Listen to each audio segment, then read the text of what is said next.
what happened yesterday late in the morning and Jason Kelce's role in keeping the tush push in NFL vernacular?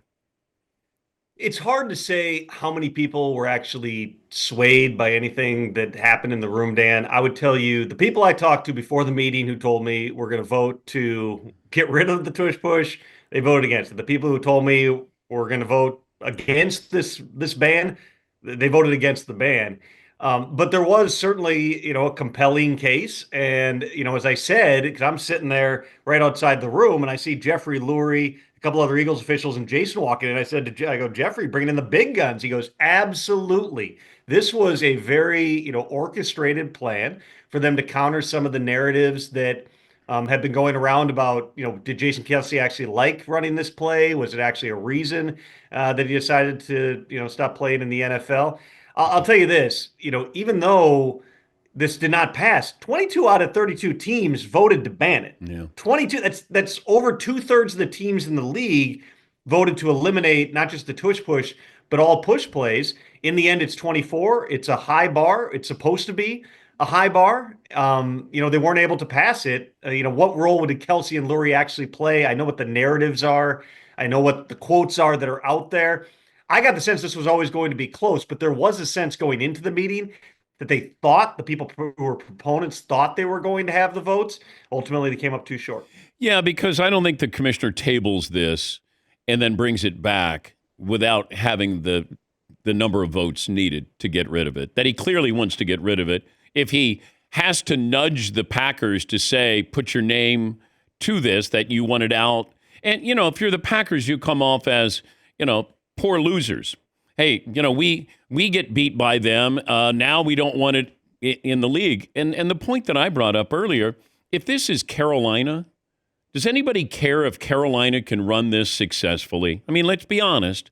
Does anybody object to them doing this if they were extremely successful?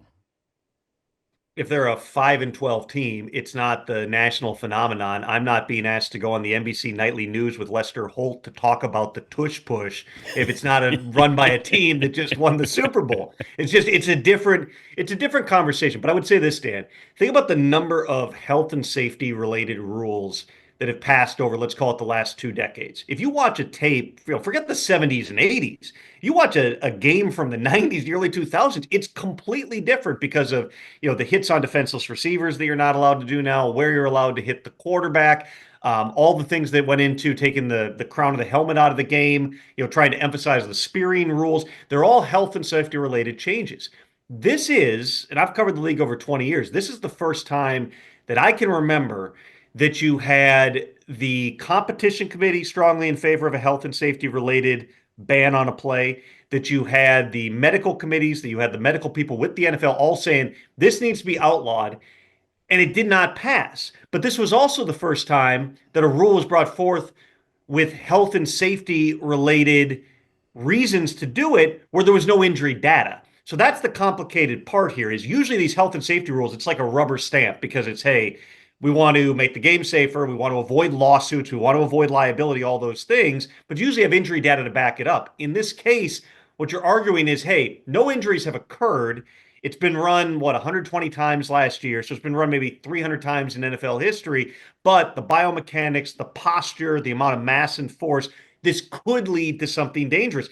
That ultimately was not a compelling enough reason to get the 2 extra votes. Now we'll see. The NFL is a big data gathering operation. Whether it's from an injury perspective, from a how many times is this run, a success rate, all those things are going to go into, whether or not this potentially comes up again in 2026.